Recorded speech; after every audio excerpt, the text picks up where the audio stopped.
Presented by Sanaya Films.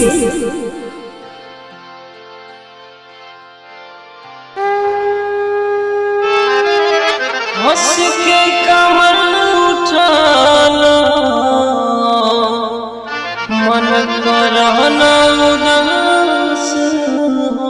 बोला बोला देवघर वाले बाबा की।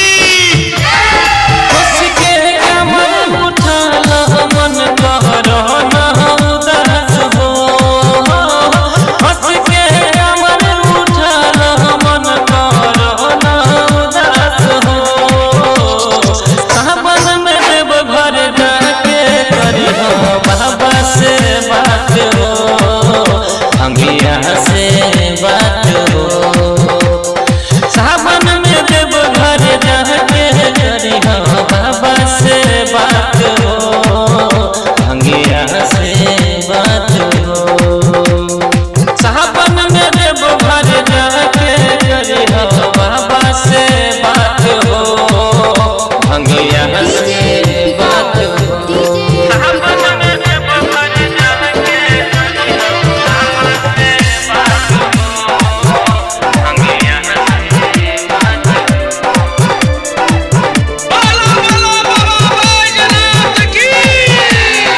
छोड़ दो घर के झमेला, बाहर देखो तू खेला। रहिया भर के चलेला, भैया जी बम के रेला। छोड़ दो घर के झमेला, बाहर देखो तू खेला। रहिया भर के चलेला, भैया जी बम के रेला। सौभे जाके देखी उनके चरण में माथ हो। सौभे जाके देखी उनके चरण में माथ हो। सावन में देव घर जाके करी हो बाबा से बात हो, अंगिया से बात हो। सावन में देव घर जाके करी हो बाबा से बात हो, और अंगिया से बात हो।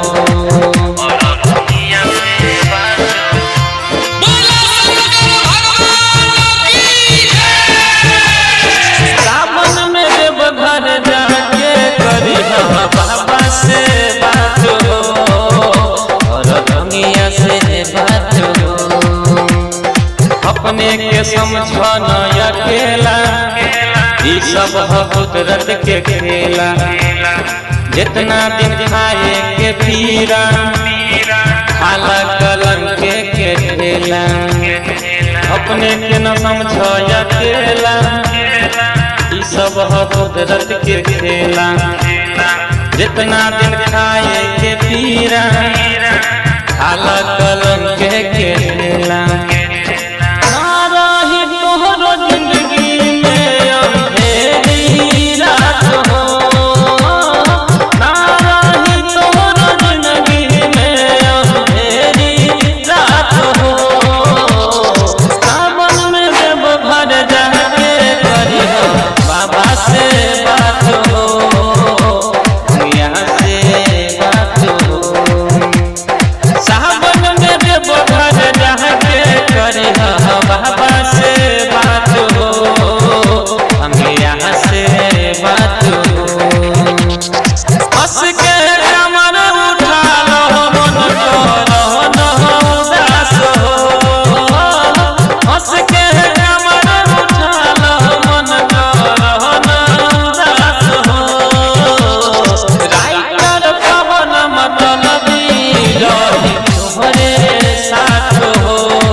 तोहरे साथ